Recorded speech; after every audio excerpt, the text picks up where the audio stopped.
Welcome to the holiday town of Varna, on the Bulgarian Black Sea coast. Thousands of tourists from across Europe head to these beaches every year.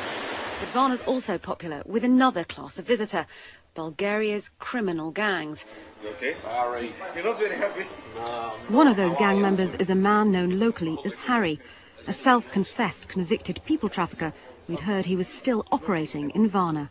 Using an undercover team, we decided to see what he was up to. Our first step was to find Harry's preferred place of business.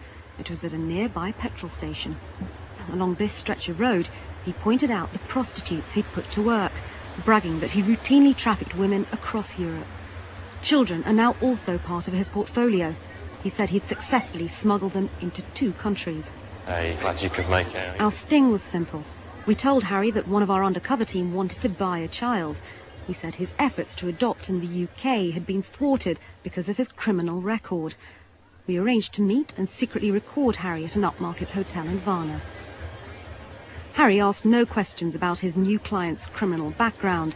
Instead, he wanted to know what he'd pay for a child. And what about money?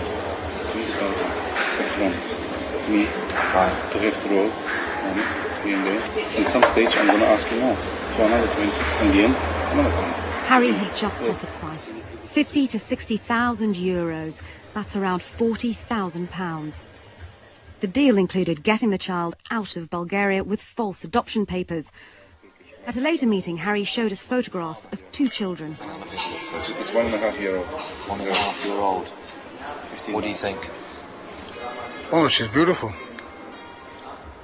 Now, it's taken Harry about 2 weeks to get back to us. We've now returned here to central Varna.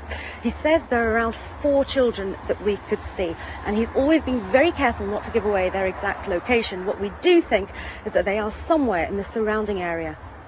Over the next 36 hours, Harry repeatedly changed venues for planned meets, ensuring we couldn't locate the children. Instead, he told them he'd bring them to us. The first viewing at a cafe was of a toddler, a 2.5-year-old girl called Fatia. Her mother told us she was too poor to properly care for her.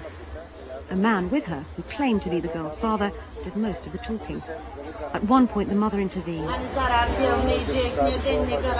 I want to guarantee that the child will be looked after, she said.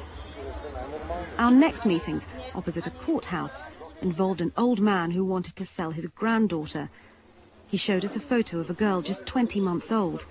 We asked him whether the toddler's mother had agreed to the deal. He didn't go on. He just held his head in his hands. Our investigation ended at this point. The next step, as far as Harry was concerned, was a handover of money, something we had never intended to do.